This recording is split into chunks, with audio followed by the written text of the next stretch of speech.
Turn to Hebrews chapter 6, and we're going to continue in our series, Overwhelmed by Grace. Overwhelmed by Grace. And last week we talked about the righteousness of grace. The righteousness of grace. And this week I want to talk to you about the immutability of grace. Now I know immutability is not a word that we use in our society a lot. We don't say, that was really an immutable conference where we were. But the word immutability means unchangeableness. Immutable means unchangeable. It's an attribute of God. And there are two attributes of grace, two unchangeable truths. This is what Hebrews tells us. We're about to read this. Two unchangeable truths that if we understand these truths, they become strong encouragement for us. And here's the key I want to tell you. An anchor to our soul. Now you think about going through a difficult time. We're going through a difficult time economically right now as a country. So when you go through a storm, whether it's a relational storm or a financial storm or a health storm, anyone ever been through a health storm, got some bad news about your health and had to go through procedures or treatment or surgery, you remember what it's like probably going through that storm. Well, here's what Hebrews is telling us that we're about to read. There are two truths about grace that are unchangeable. And if we understand these two things, they anchor our soul. Remember, your soul is your mind, your will, and emotions. So when we go through a difficult time, where's the battle? The battle's in our mind, our thoughts, our emotions, and then we have a difficult time making correct decisions or right decisions. Now, some of you know that Debbie and I are boaters. We like to boat. And we have spent the night. I'm going to use a boating term here. You can probably figure out what it means, but it's a boating term, and some of you, if you're boaters, you'll know this term. Debbie and I have spent the night on the lake on the hook. And do you know what on the hook means? Anyone? At anchor. That's right. Now, a lot of times you spend the night on the lake, you are on the mooring, which means you go to a buoy that has a huge piece of concrete. And the reason you do that is in case you have a storm. The reason you do that is because many people don't know how to anchor correctly, and if you don't anchor correctly and a storm comes up, you're in trouble. It could blow you into the rocks. You could to a shallow area. You have a lot of problems. So the point is that Debbie and I have done it, and I know it doesn't impress you, but it's a big deal. Okay? I know how to anchor a boat correctly. Here's the point. When a storm comes, will your anchor hold? Will your anchor hold? And if we don't understand these two unchangeable truths about grace, then when a storm comes, it just blows us all over the place. So I want to show them to you, all right? Hebrews chapter 6, look at verse 13. And we're going to read it slowly because I just want to make sure we catch everything that it's saying. Hebrews 6, verse 13. For when God made a promise to Abraham, if you were here last week, that's where we ended, talking about God's promise to Abraham. Because he could swear by no one greater, he swore by himself, saying, surely blessing I will bless you, and multiplying I will multiply you. And so after he, this is speaking now of Abraham, after Abraham had patiently endured, he obtained the promise. For men indeed swear by the greater, and an oath for confirmation is for them an end of all dispute. If you swear by someone greater, then it'll solve all dispute. Thus God, determining to show more abundantly to the heirs of promise the immutability, there's the word, the unchangeableness of his counsel, confirmed it by an oath, that by two immutable things, or two unchangeable things, in which it is impossible for God to lie, we might have strong consolation. That word means encouragement. We might be strongly encouraged who have fled for refuge to lay hold of the hope set before us. This hope we have as an anchor of the soul. That's what we were talking about. It anchors our mind, will, and emotions, both sure and steadfast, and which enters the presence behind the veil, where the forerunner has entered for us, even Jesus, having become, now this is a key, we'll come back to it, high priest forever. Try to remember those three words, high priest forever, according to the order of Melchizedek. Now, here's what happened. Last week, I told you how God came to Abraham and said, Abraham, given your religious upbringing, given your background, given your knowledge of me, what I'm about to tell you is going to be hard for you to believe. But I didn't come to condemn you. I didn't come to clean your clock. I came to bless you. And Abraham believed, and God put righteousness in his account. We even drew a little thing on the board so we understood that, all right? But now Hebrews is telling us about this covenant that God made with Abraham, and it's giving us a little more insight. It says that God swore by himself. For any time men take an oath, they swear by someone greater than they are to be able to end any disputes.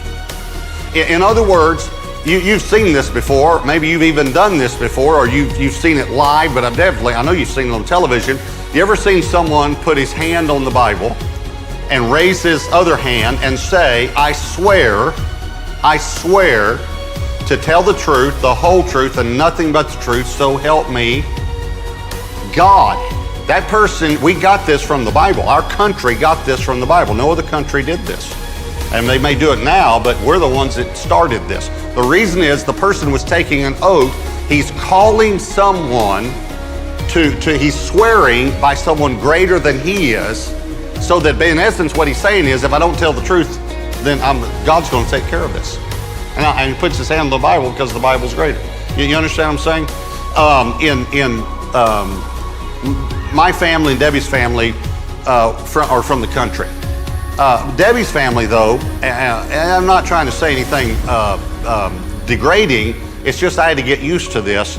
Most of her family has the middle name Bob or Wayne.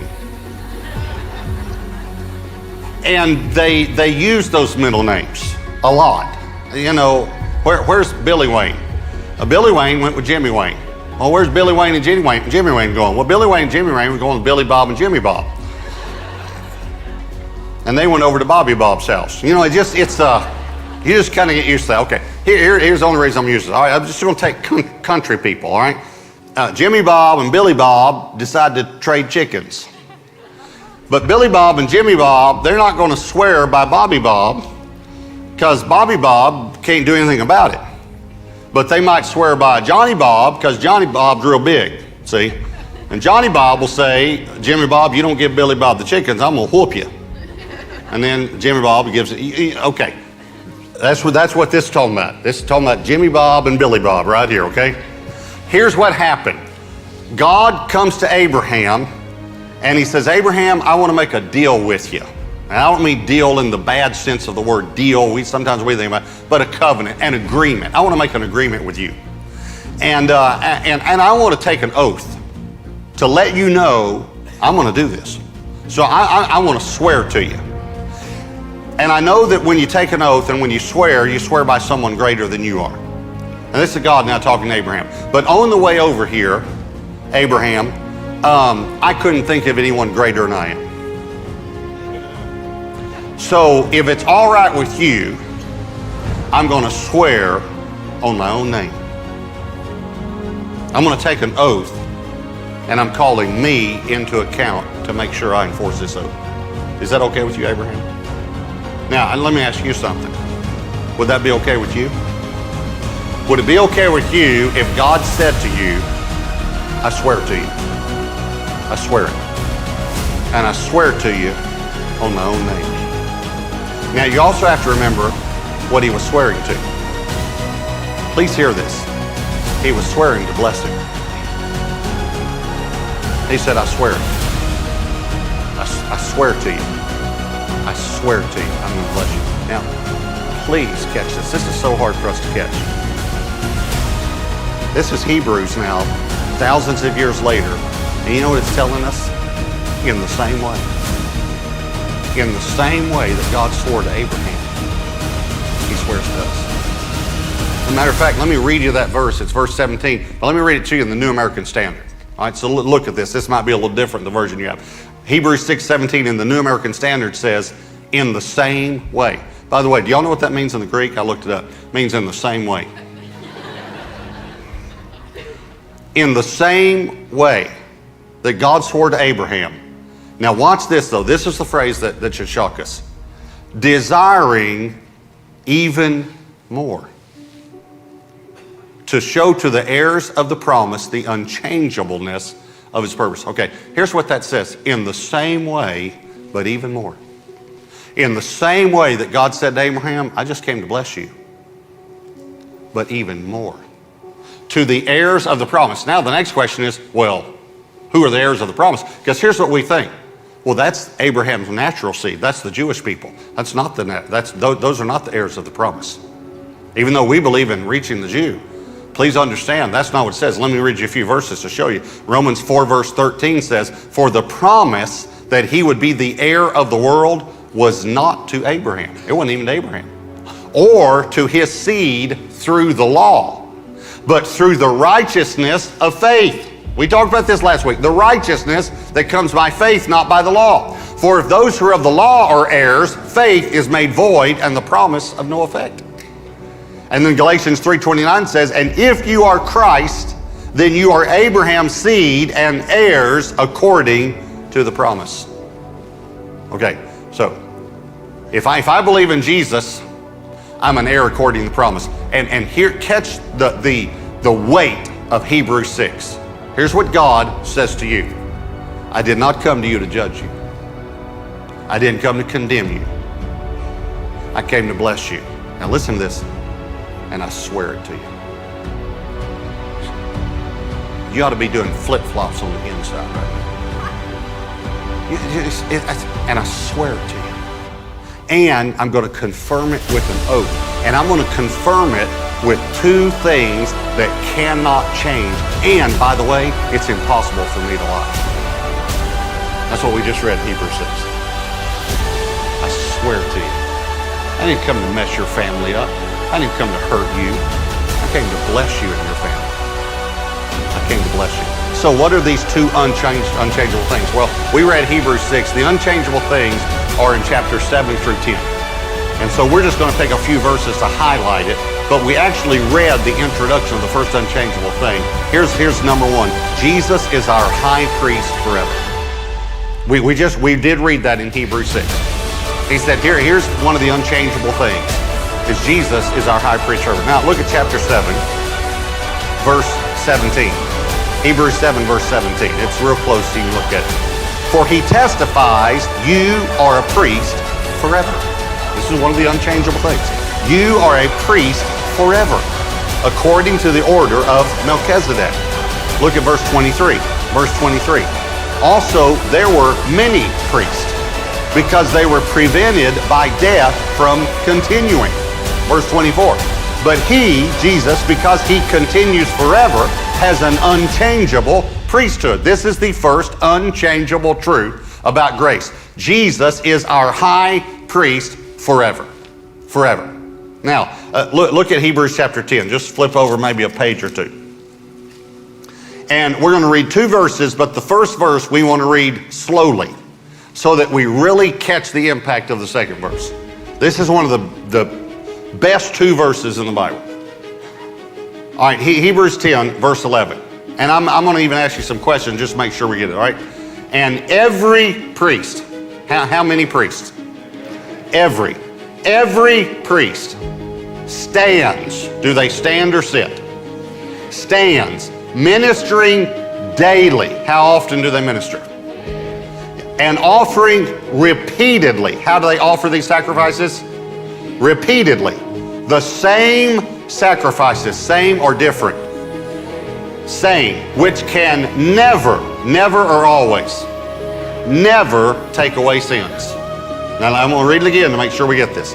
And every priest, all of them without exception, stands, doesn't sit, stands ministering daily and offering repeatedly, over and over again, the same sacrifices, now this is very important, which can never take away sins. Now watch the next verse. But this man, referring to Jesus, after he had offered one sacrifice for sins forever, sat down at the right hand of God. The reason he sat down was because it was finished. It was done. It was over. It was complete. And he remains our high priest forever. Forever. This is an immutable truth with God. It is an unchangeable truth. Jesus is by faith, not by the righteousness of the law, but by the righteousness of faith, by grace, Jesus is now my high priest forever. And what we read earlier in Hebrews 7, it says these priests were prevented by death from continuing. Let me put that to you in text. They up and died on us without telling us. They just kept dying on us, so we had to have a bunch of them. That's what it's saying. But here's what it says. But this new priest, we only have to have one because he lives forever. He's never going to die.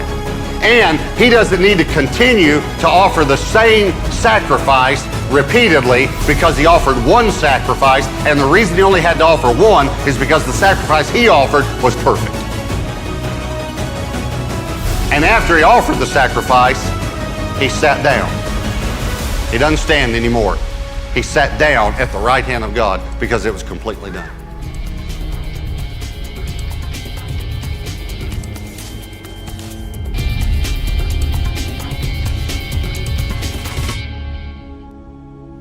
All those sins I did before I got saved, are they under the blood? Yes or no? What about all the sins I did after I got saved? What about the sins I'm going to do next week? Not that I'm planning something. But what about the sins that I might do in the future? Are they under the blood? You better believe it. Because he offered one sacrifice for all. It's done. It's taken care of. My sins are paid for. All right, so let me ask you something else. If I had a good week last week, I didn't yell at Debbie too much, didn't yell at the kids, didn't kick the dog, didn't yell at someone that cut me off in traffic, read my Bible every day. If I had a good week last week, is Jesus still my high priest? What if I had a bad week? See, you say yes, listen to me, but you don't act like it. You act like you're close to God when you do right, when you do good, and you're not close to God when you don't. Now, I understand that we need to deal with sin. I understand that we confess our sins. I understand that we don't need to walk in that. But here's what we do. God, I was bad, so I'm going to beat myself up, and then we'll be even. No, we won't be even. The only way we're even is because Jesus was beat up for me. That's the only way. Jesus is our high priest forever. Here's the second unchangeable truth. Number 2, Jesus is our mediator of the new covenant forever. He is our mediator of the new covenant forever. Hebrews 8, if you're still right there, you might have to flip a page. Hebrews 8, verse 6. But now he has obtained a more excellent ministry, inasmuch as he is also mediator of a better covenant, which was established on better promises. A better covenant which was established on better promises. Do you believe the new covenant is a better covenant? Do you believe it has better promises? Yes. Can you list those? See, it's very important because we understand, we say, well, we're in a new covenant. What does that mean? Well, let me just give you 2 reasons why the new covenant is better, okay? Just 2 reasons. First of all, the new covenant can cleanse your conscience. The old covenant could not cleanse your conscience. Only the new covenant can. Hebrews 9, verse 9. Speaking of the old covenant, it was symbolic. Hebrews 9:9. It was symbolic for the present time in which both gifts and sacrifices are offered, now watch, which cannot make him who performed the service perfect in regard to the conscience. Now the word perfect here means complete. Can't make the one who performed the service complete in his conscience. Look at verse 13. For if the blood of bulls and goats and the ashes of a heifer, those are all sacrifices under the old covenant, sprinkling the unclean sanctifies for the purifying of the flesh. Now, verse 14, we got to catch really the first part and the last part to really catch it. How much more shall the blood of Christ, who through the eternal Spirit offered himself without spot to God. Now, remember the first question. How much more shall the blood of Christ, now watch this, cleanse your conscience from dead works to serve the living God? And for this reason, he is the mediator of the new covenant, because our conscience can be cleansed. Chapter 10, verse 1. For the law, having a shadow of the good things to come, and not the very image of the things, can never, here's that word never again, can never, with these same sacrifices, which they offer continually year by year, make those who approach perfect. The law can't make anyone who approaches perfect. For then would they not have ceased to be offered? For the worshipers, once purified, now watch this statement, this is going to shock you, would have had no more consciousness of sins. In other words, if the law could have made their conscience clean, they would not have had to keep offering all these sacrifices. But the law can't do that, but Jesus only had to do it once, which means he can cleanse your conscience. See, if you don't have a cleansed conscience, in other words, if something doesn't take away your guilt and your shame, then we'll serve God through dead works. That's what the Bible tells us. Let me give you a definition. There's several definitions of dead works. One that's good is any work not initiated by God. That's a good definition. In regards to Hebrews, though, probably the best definition is a dead work is a work to try to gain God's approval. A work to try to get in good or gain God's approval, when we gain God's approval by grace through faith. Now, this talks about being conscious of your sin. Now, just stay with me, okay? This is going to shock you. I heard a preacher say one time, the problem with the church is that we're not sin conscious enough. I 100% disagree with that. As a matter of fact, I think the problem with the church is we're too sin conscious. I know this is going to shock you, but just stay with me for a minute. If Jesus has cleansed my sins, instead of being sin conscious, what about being grace conscious? Let me say it another way. What about being Jesus conscious? What about, instead of always thinking about my failures, what about always thinking about his successes and what he did for me? Do you realize that you become like what you look at? Now, I know grammatically that's not a good way to say it, but it's the best way for us to catch it. You become like what you look at. Whatever you focus on is what you're going to be acting on. Let me give you an illustration. A friend of mine had a birthday party for his daughter. And all the kids got there, and so he went out in the backyard. He gathered all the kids. Kids, come here. He said, got them all there. And he said to them, listen, we want you to have fun today. We want you to swim in the swimming pool and jump on the trampoline, and want you to play games, and want you to eat cake, and just want you to have a lot of fun today. But he said, but look at me, kids. Look at me. Whatever you do, don't spit in this flower bed. I said, now listen, kids, I just want to tell you one more time. I want you to have a blast today. I want you to swim and jump and run and play and eat cake and ice cream. I just want you to have so much fun. But look at me, kids. All of you look at me right now. Look at me.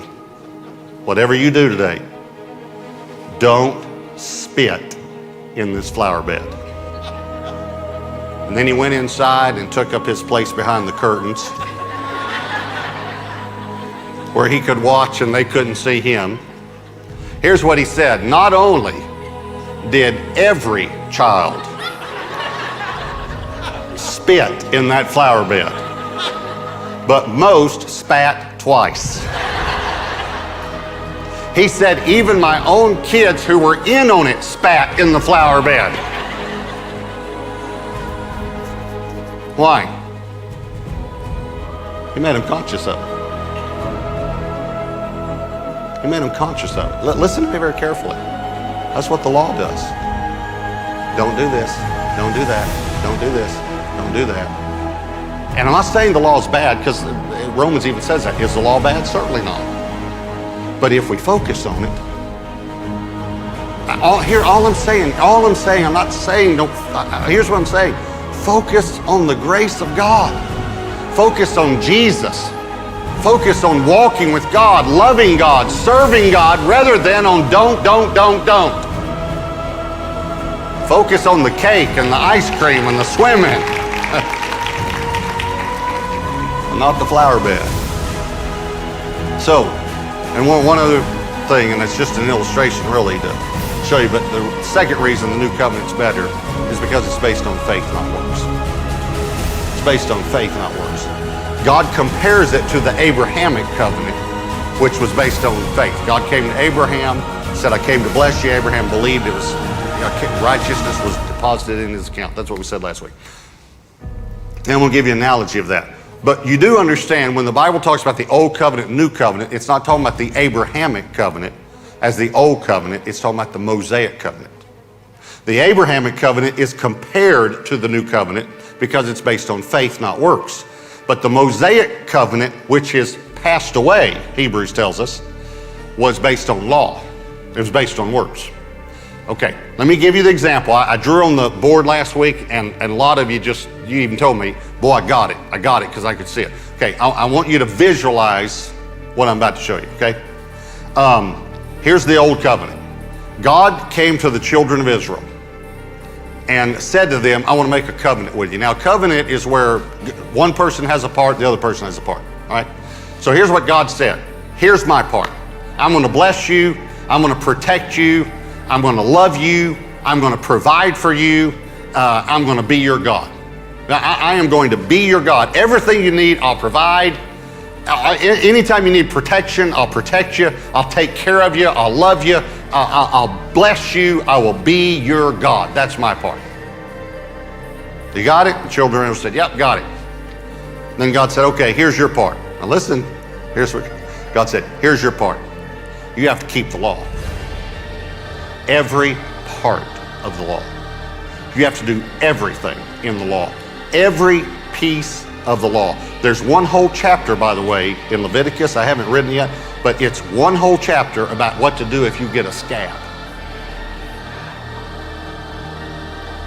And I'm going to write chapters on the law. And you have to be absolutely perfect in everything that you do, okay? And here's what the children of Israel, get this in your mind, here's what the children of Israel did. Okay. Now, see, we laugh, but listen to me. You did the same thing. God says, you got to keep the law. Okay, I'll do it. You realize they broke it the first day? They didn't even make it one day, and you probably didn't either. But here's the thing. Some of us have been believers for 20 years, and we're still trying to do it. Here we laugh at them, and you're not even a new believer anymore. And you're still trying to be perfect. Okay, all right, so that's the old covenant. Here's what happened in the new covenant. God came to me in a motel room and said to me, I want to make a covenant with you. Here's my part. I'm going to love you. I'm going to bless you. I'm going to protect you. I'm going to provide for you. I'll be there every time you need me. I'll be your God. I will be your God. That's my part. You don't know what your part is?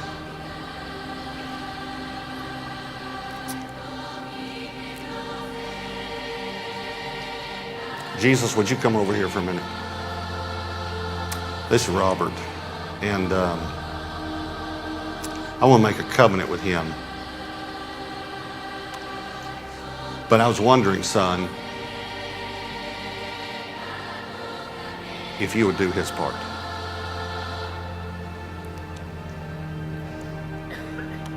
Would you go to earth and would you be a man?